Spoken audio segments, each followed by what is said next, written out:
Spider-Verse 2 is officially scheduled for 2022. That is the headline on today's NBA Heroes.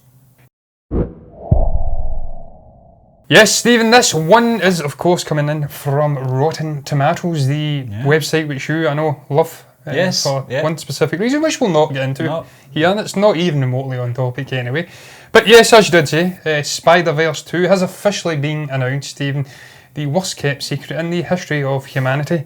It's been announced we're getting a sequel, and it is coming in 2022, which is why I was given the peace and love and all that jazz. Ringo Starr. Ringo, yeah. No, not Ringo.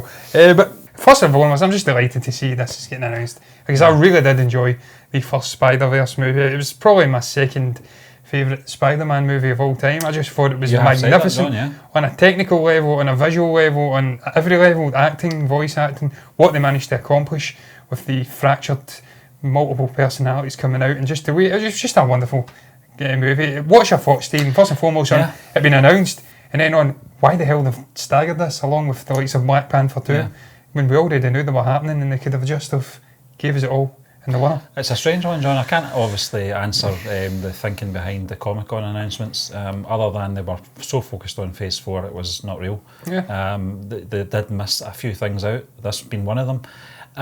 Worst kept secret, I agree with you. I think it has been the worst kept secret. But when you look at the box office performance of this film, John, I think it took everyone by surprise how well it performed.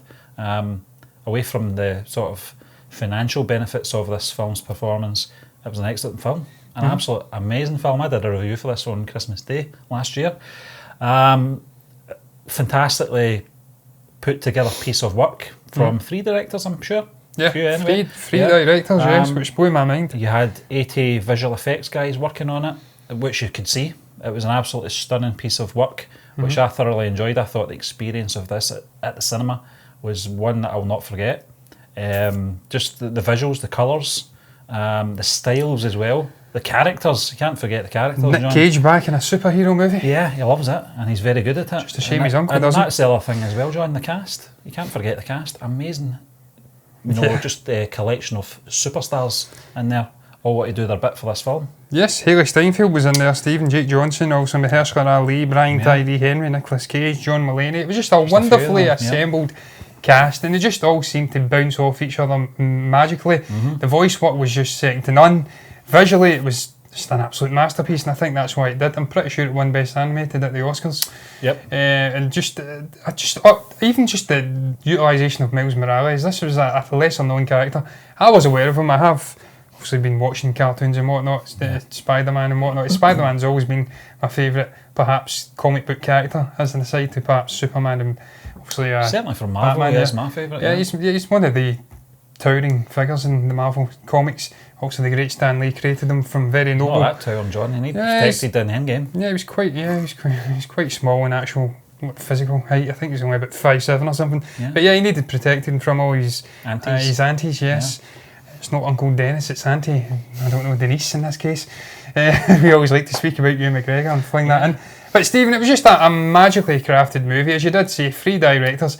I think each individual, I can't recall the number of Spider-Man variations that were in there. Spider-Ham, you had the other fat Spider-Man, you had Miles Morales, you had the noir Spider-Man, you had that other strange Spider-Man, I think it was about 5 or 6, and had to shoot every single variation, the entire movie. The entire movie was shot from their perspective, so they could then interweave it in a way which just weaved in organically. And that really did make this movie such a tantalising watch, if you like. And then that's just not even getting into the actual story. I thought the story just worked out beautifully. I think it was Kingpin was the main antagonist. I've not seen it in a while, but I really did enjoy it. And that would perhaps bring me on to my next point. Do you think that they'll be able to recapture this lightning in a bottle, which they managed to do with this movie? I just thought the combination of the storytelling, the various different versions of Spider-Man, all the different artistic styles, a great enemy, if you like. I was about to say nemesis, and then I mixed it with enemy, as I like to do. And also Kingpin, the traditional supervillain for Spider-Man, I'm pretty damn sure. Can they recapture that in this second movie? Where can they go? Because they have got a couple of stories which they're saying have been hinted at in a future Spider-Verse movie, which I'll perhaps get into after you give me your thoughts. I think, John, if they hadn't called it Spider-Verse or whatever it's called, I don't know what the official title is going to be called, actually. It's not yet. They've not got one that yet, no. could be the key then, because it could be Miles Morales based then. It could be focused primarily on his character rather I think it has than to. what they're doing. They might keep the sort of Spider-Verse title just so people know it's a follow-up to the first film. Sorry for interrupting you, because if you do recall, into Spider-Verse, the reason for all these different variations was to really tutor him, if you'd like, to show what you can be, this superhero character. He had doubts over whether he was a very confident young guy, but when he was flung into this role, he didn't think he could do it. So when they brought all these different versions in, they really showed him you can do it. It was so an now I think interesting way, John. They need to focus. It was an interesting way to handle the character as well. We were very well aware of Miles Morales as a character for many years, but how do you insert him into society and do it organically? This was the perfect way to do it. I felt that bringing all these other variations of Spider-Man into it as well, and their acceptance of his responsibility and what his role was going to be in his world. They sort of were, I don't want to say passing the baton, certainly weren't, but I think the audience, anyone that had reservations, could see that if all these different versions could accept Miles Morales as their Spider-Man, certainly then obviously the audience for this film could accept it as well. Absolutely. And I said at the time, I think when we were talking about it, John, it might have been just before Christmas last year, I said this is the perfect way to get Miles Morales into the cinematic world as well. Get the audience conditioned for this version of Spider-Man, because that's what it's going to take, unfortunately, for a lot of people to accept it, unfortunately.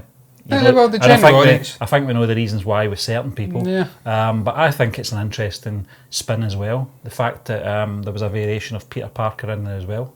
Absolutely. And he was this fat, sort of a down his luck version. Yeah, so it was a good way to do it. So it really will depend on, one, what the title of the film's going to be. Is it going to be based on Miles Morales' his character and what his story is going to be? I think that would be the best way to do it, because we don't want to regurgitate what's already been. There's no point in doing that again. No. So that was a setup for Miles Morales. This is now the story, I hope. Yes, Stephen, it was almost like Spider-Man Homecoming, where he had his sort of training limits on his suit or whatnot. He was trying to adjust to being this teenage superhero, trying to adjust to the pressures of that, and then also he had these issues going on in his own life. I think he had an issue with his dad in the movie. He's connecting to his uncle. That's how he ended up getting bitten with the spider. So he was balancing all these things, and then now that he's perhaps matured a little bit more, he's settled into the skin of this superhero figure. They can then go off, focus it primarily on him. What they're saying is that Spider-Man 2099 was one of the hinted story arcs that we could perhaps be following in the second movie. Okay. This is based on, I think, a geneticist who works for this company, Alchemax. And they genetically are working on humans, giving them superpowers and whatnot. There's all DNA manipulation going on and stuff like that in there, and there's a series of interesting figures within the likes of, there's some baldy guy here, I actually don't know what his name is, showing my ignorance of the comics here, but that would be an interesting way to go with it. And maybe, I don't know how that would work, because also it's not 2099, the Spider-Man verse, but perhaps it could be, again, a fragmented reality and he gets whisked off into the future. That'd be something interesting to go. I genuinely don't know. I was saying that to you, Stephen. I don't know which direction they could go with stories. I know they've got just mountains upon mountains of stories to perhaps mine into and give us something that's really nice upon the eyes in terms of visuals, and also get that meat and bones to it, which and that will keep you obviously enjoying the story. Will Lord Miller be back? That's the other question. I'd imagine it would be. Their fingerprints were all over it. It was very much like a Lord and Miller movie. And I think that was a real get it up you to Kathleen Kennedy and Lucasfilm when they let them go. Yeah. They went off and then hit the ball out the park. It was a complete home run with this movie. I think they'll be back in the producing role, perhaps writing as well. I hope so. Because they really did interject some of their great humour into that movie as well. And that was another thing that was really enjoyable. The humour, the great voice acting, just everything about it. It's my second favourite Spider-Man movie. I'm really excited for it. I cannot wait. 2022 can't come soon enough, Stephen, for a whole variety of reasons, including this very next topic, which is another 2022 release. I do believe it's Ant-Man 3, and Forbes are discussing in a very lengthy article why this might be Disney's most important post-Avengers Endgame Marvel movie. Now, Stephen, I'm going to try and paraphrase this, because this took me about 5 to 10 minutes to read. Yeah. And we've not got the time to do that on this show.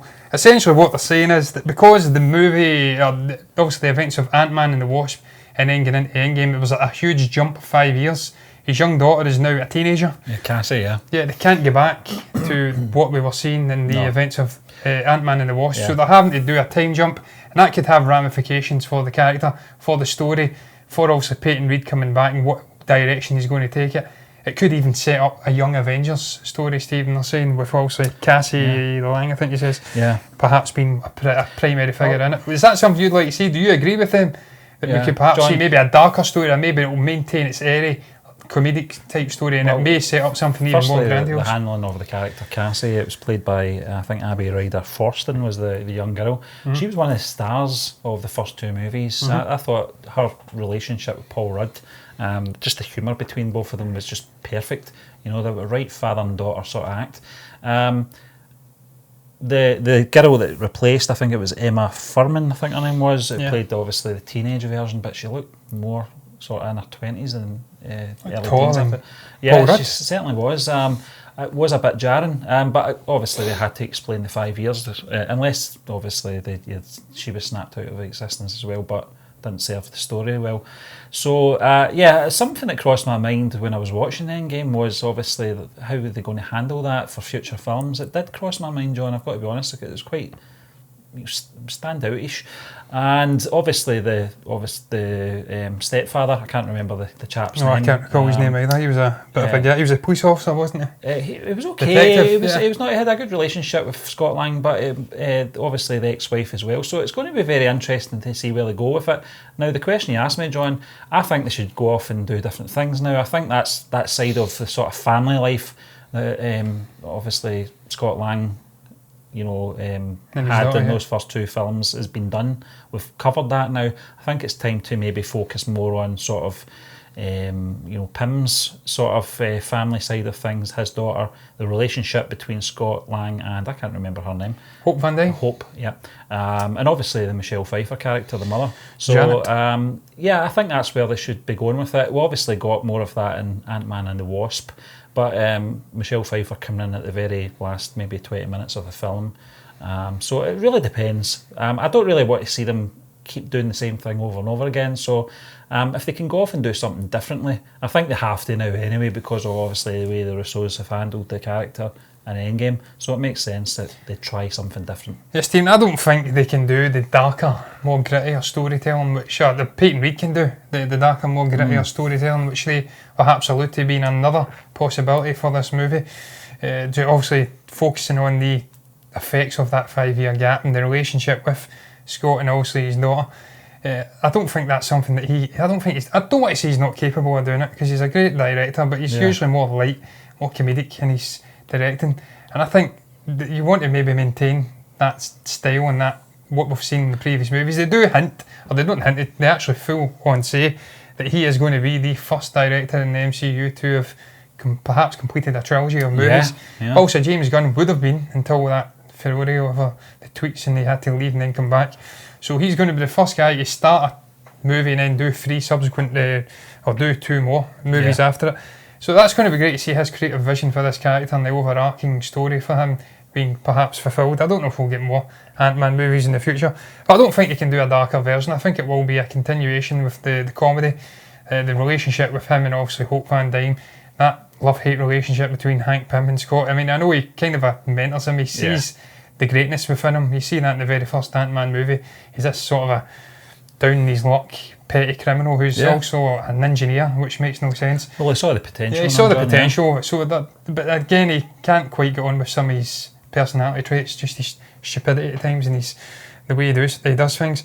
But that would be great to see that relationship again developing. I agree with you. I want to see more of Hank Pym, the great Michael Douglas. I want to see what the hell's happening with him, and I just can't wait to see this movie get explored, coming in the story expanded out. I love Paul Rudd. I think he's a magnificent guy off the screen and on the screen. Just a funny guy in real life and on Michael Pena as well. Michael Pena, and then also you've got the other chap who was in The Dark Knight. He played that schizophrenic. I think he's one of the few actors that's jumped the divide between DC and also Marvel. I can never remember his name. But it'd be great to see. I think there's three of his friends that are like criminals. Great to see them coming back. Maybe even we'll get to see the FBI chap, Asian chap, who is meant to be coming back, I think, for one of the slate 4 movies. Yeah. Great to see them all coming back, man, and seeing a nice airy story. They do say that as well, Stephen, without giving it on too much. It's one of the good things about Ant-Man. It's this more street level, grounded, human scale stuff, even though we have got space, time bending, quantum stuff going on within the realm, which has wide ranging ramifications, obviously, in Endgame. Yeah. And they do say that it could have wide ranging ramifications for the next slate of movies. It could be the thing that propels a new generation of Avengers. So look, I'd love to see it, and I cannot wait for it, man, without gibbering on nonsensically. I also can't wait for Black Panther 3 as well, because that's going to be Black Panther 2. I'm getting well ahead of myself. Looking forward to that as well. Can't wait to see Black Panther 2.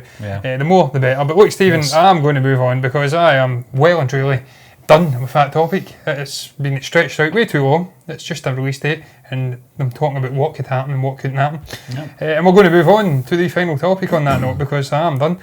Marvel producer teases when Thanos can expect a next Avengers Endgame-level team-up movie. And short and sweet, 2029 is when they're saying it will happen, Stephen, because Trin Tran, I hope I've said that right, a Marvel producer, says that she really enjoyed the last 10 years of the Infinity Saga, and it's slowly expanding out the stories and the interconnecting it all into this titanic duology of movies, and obviously Infinity War and Endgame. That was one of her enjoyable aspects of the last 10 years, and she is looking forward to perhaps replicating this with a great ensemble titanic clash in the next 10 years, or after the next 10 years, after they've slowly developed out more movies and more great characters for the fans. What's your thoughts on this? Is this something you expect to perhaps eclipse or maybe even replicate the success we've seen with Infinity War and Endgame? And do you think it will be as long as 2029? It's going to take them that length of time, John, really, to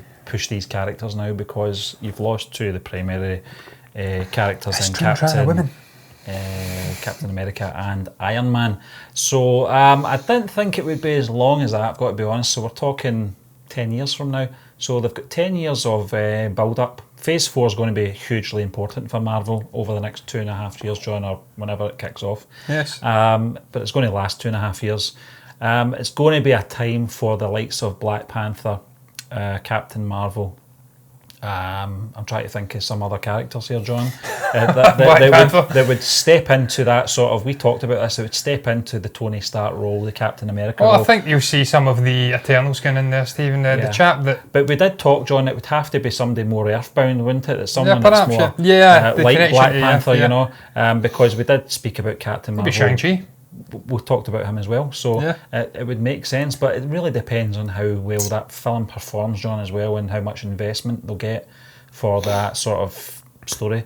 It really depends, but I didn't think it would take as long as that. I thought we would perhaps be getting one of these films perhaps maybe in the next 4 or 5 years, but that's probably a bit too soon. I think the next stage, as I said, is going to be very crucial to the MCU.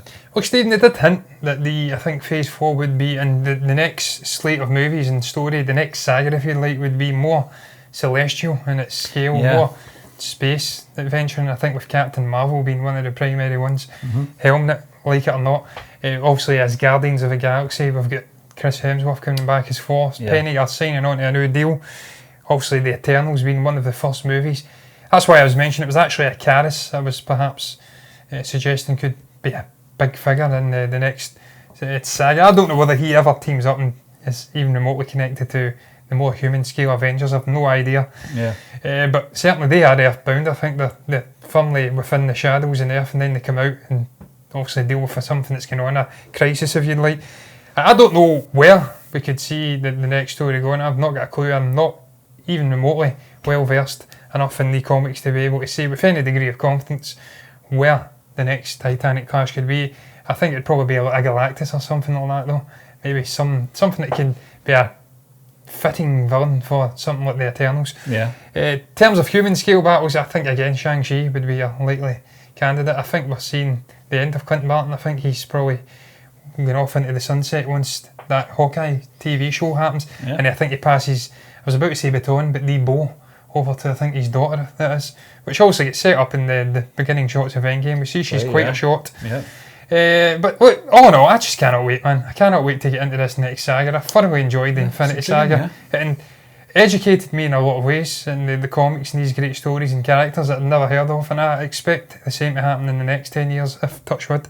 I'm not actually got wood on me, so I'll touch my head. That's a common thing in Glasgow and Scotland, and it's wood, not wood. I expect to be educated in the next 10 years as well, with a whole array of new characters coming in, which I'd never even heard of. No. New heroes, new stories, which will tantalise us and bamboozle us, perhaps in equal measures. More human scale, more bigger scale, and I think Scott Lang and Paul Rudd and Evangelina Lilly and Hope Van Dyne will be part of that as well. But look, I've not got much more to add. I'm gibbering away, man. I really am. It's that chocolate cake's starting to wear off, sadly. Triple gatto. And on that note, Stephen, unless you've got anything to add, we will round up today's episode of MBE Heroes. What did you guys make about the announcement of Spider-Verse 2 coming in 2022? Peace and love. Is that something you're excited about? Do you know which potential arc they could be following? And has it got you excited? Your anticipatory juices flowing evermore. What do you make about Ant-Man 3? Is this going to be a big important movie despite being more human scale? Could it set up a big massive ensemble movie like Young Avengers? What do you make about the next big ensemble movie being in 2029? If you've got anything to say, just comment below and let us know what your thoughts were. Like the video if you've enjoyed it, subscribe to the channel if you're enjoying content like this, and me and Stephen will be back again tomorrow with another episode of MBE Movie News.